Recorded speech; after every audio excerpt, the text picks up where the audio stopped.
जहाँ जहाँ वक्फ की ज़मीन विवाद में फंसा हुआ है, जो ज़मीन अनरजिस्टर्ड है, आपने उसके लिए आपने क्या किया है? आपको ये बिल लाने की क्या ज़रूरत है? ये सिर्फ ढोंग है और ये सिर्फ इसलिए ला रहे हैं कि हम एक तबका को ये दिखाना चाहते हैं कि भाई देखो हम मुसलमानों के खिलाफ क्या क्या कर रहे हैं। 18% की आबादी एक तबके की है। आपके पार्लियामेंट में कितने लोगों को आप MP का टिकट देते हैं? लोकसभा में जनता समझ चुकी है, जनता तय कर चुकी है कि 2025 में जन स्वराज पार्टी की सरकार बनेगी और हम लोग फुल मेजोरिटी में आके सरकार बनाएंगे। देखिए, वक्फ को लेकर एक बार फिर से चर्चा जो है वो जोर शोर पर है। आपको बता दें कि पूरे देश भर में इसको लेकर लगातार आंदोलन किए जा रहे थे। वक्फ बिल में जो संशोधन किए जा रहे हैं उसके खिलाफ लगातार मुस्लिम समुदाय के लोग विरोध में। इस वक्त जनसुराज में हमारी मौजूदगी है। जनसुराज की तरफ से भी आज वक्फ बिल को लेकर बातचीत की गई है। हमारे साथ महासचिव सरवर अली सर मौजूद है। सर, पहले तो बहुत बहुत स्वागत है आपका हमारे चैनल पे। आपको भी बहुत बहुत धन्यवाद, आप समय निकाल कर आए। जनसुराज पार्टी पूरी तरह से जिस तरह से विरोध कर रही है, वैसे इस देश में जो उस विचार के लोग हैं, जो उच्च विचार रखते हों, जो देश में भाईचारा चाहते हों, वैसे सब लोगों को इस वक्फ बिल का विरोध करना चाहिए। सर, आखिर विरोध का कारण क्या है? देखिए, विरोध का एक ही कारण है कि ये बात सही है कि जो वक्फ है, वो वक्फ जो भी प्रॉपर्टी है वो सदियों से चलता आ रहा है। सदियों से जिन लोगों के पास बहुत प्रॉपर्टी रहा या जो लोग अपने अल्लाह के नाम करना चाहा, वो प्रॉपर्टी वक्फ की हो गई।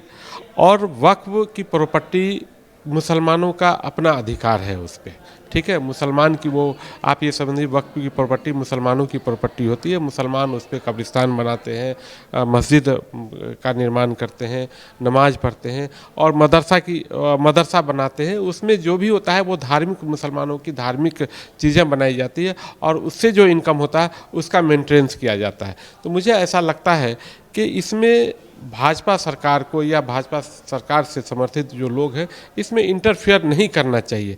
आपको जिस चीज़ में इंटरफेयर करना है, जिस चीज़ में आपको पढ़ना चाहिए, वो है देश की बेरोजगारी, वो है देश का स्वास्थ्य, वो है देश का शिक्षा। आपको उसमें सुधार करनी चाहिए। उसके लिए आपको प्रधानमंत्री बनाया गया है, आपको बिहार का नीतीश कुमार को मुख्यमंत्री बनाया गया है कि आप देश को अग्रिम राज्य में लाइए, प्रदेश को। और प्रधानमंत्री को ऐसे कि भाई दुनिया में इसका एक बड़ा नाम हो देश का। तो आप उलूल जुलूल चीज़ों में आप लगे हुए हैं, जिसका सिर्फ और सिर्फ मकसद है कि एक तबका को नाराज़ करके और किसी एक तबका को खुश करना। ये भाईचारा को आप समाप्त करना चाहते हैं, देश को बांटना चाहते हैं। ये कहीं से भी देश के लिए बेहतर नहीं है। आप ये कहते हैं कि सबका साथ, सबका विश्वास, सबका विकास, कहाँ कर रहे हैं? धर्मनिरपेक्ष देश कहते हैं देश को, कहते हैं, लेकिन बिल्कुल ये ढोंग है हमारे हिसाब से। अगर ऐसा करते तो 18% की आबादी एक तबके की है। आपके पार्लियामेंट में कितने लोगों को आप MP का टिकट देते हैं? लोकसभा में आप कितने? अभी आप बताइए कि 2017 से लगातार कोई कैबिनेट में एक भी मुसलमान आपका प्रतिनिधित्व करने वाला नहीं है और आप कहते हैं कि देश का विश्वास, देश का विकास और देश का सबका विश्वास। ये कैसी बात हो गई? ये तो सिर्फ और सिर्फ आप बोलने की बात कर रहे हैं। सिर्फ और सिर्फ हिंदुओं का तुष्टीकरण करके आप एक तबके को अलग थलग रखना चाहते हैं और सिर्फ राजनीति, वोट की राजनीति कर रहे हैं। सर, लेकिन सरकार का दावा है कि जो भी बिल में संशोधन किए जा रहे हैं, जो बिल पास किया जाने वाला है, उसमें जो भी है वो मुसलमान समुदाय के फ़ायदे के लिए किया जा रहा है, ज़्यादा से ज़्यादा फ़ायदा पहुँचे। नहीं, हम कहते हैं कि मैं आपसे पूछना चाहता हूं कि वक्फ जहां भी जिस स्टेट में है वो किसी न किसी सरकार के अंतर्गत है। वक्फ के जो चेयरमैन होते हैं, वक्फ के जो मालिक होते हैं, मालिक मतलब उनके जो अधिकारी होते हैं, उनके जो मेंबर होते हैं, उनके चेयरमैन होता है, वो कौन होता है? वो किसी नुमाइंदी नहीं होता है, वो सरकार का आदमी होता है। सरकार आपकी भाजपा की सरकार है, आपकी राजस्थान में सरकार है, आपका मध्य प्रदेश में सरकार है, आपके कई स्टेट में सरकार है। क्या ये बताइए कि जहाँ जहाँ वक्फ की ज़मीन विवाद में फंसा हुआ है, जो ज़मीन अनरजिस्टर्ड है, आपने उसके लिए आपने क्या किया है? क्यों नहीं किया? आप उसको करते। तकरीबन 60,000 ऐसी प्रॉपर्टी है जो बिल्कुल अनरजिस्टर्ड है, आप उसको रजिस्टर्ड करवाते। चूँकि आपकी सरकार है, आपके समर्थन से सरकार बिहार में बनी हुई है, आपने ऐसा क्यों नहीं किया? 13,000 वक्फ की प्रॉपर्टी डिस्प्यूट है, आप उसको क्यों नहीं क्लियर करवाया? क्योंकि आपकी सरकार है, सरकार के अधीन सब लोग आते हैं, वक्फ के जो भी अधिकारी होते हैं, आपने उसको क्यों नहीं कर? आपको ये बिल लाने की क्या ज़रूरत है? ये सिर्फ ढोंग है और ये सिर्फ इसलिए ला रहे हैं कि हम एक तबका को ये दिखाना चाहते हैं कि भाई देखो हम मुसलमानों के खिलाफ क्या क्या कर रहे हैं और एकजुटता करके अपनी वो राजनीति पॉलिटिकल उल्लू सीधा करना चाहते हैं। लेकिन मैं उन लोगों से भी आग्रह करना चाहता हूं जो लोग उच्च विचार रखते हो, जो देश में भाईचारा अमन शांति रखना चाहते हो, वैसे लोग भी हमको लगता है कि भाजपा सरकार का विरोध करना चाहिए और इन विवादित चीज़ों को जो ये सरकार ला रही है इसको नहीं लाना चाहिए और इसका विरोध करना चाहिए। अरे आपको शिक्षा की व्यवस्था कितना बेहतर हो सकता है, आपका स्वास्थ्य का व्यवस्था कितना बेहतर हो सकता है, आप बेरोजगारी कैसे ख़त्म कर सकते हैं, उस पर आप लाइए ना, उस पर एक बिल लाइए। उसके लिए आप क्या कर रहे हैं वो तो आप बताना चाहते नहीं। आपने कमिटमेंट किया कि मैं 15 लाख लोग गरीबों के खाते में आ जाए, कहाँ आज तक आया?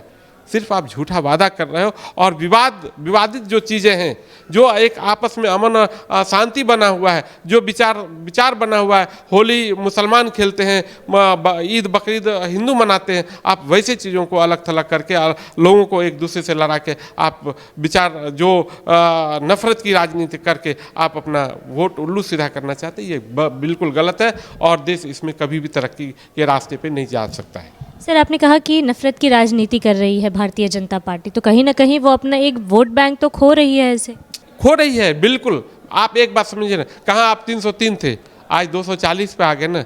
आने दीजिए समय, आपको बताएगा, आप विपक्ष के लायक भी नहीं रहेगा। ये सरवर अली और जनस्वराज पार्टी कह रही है।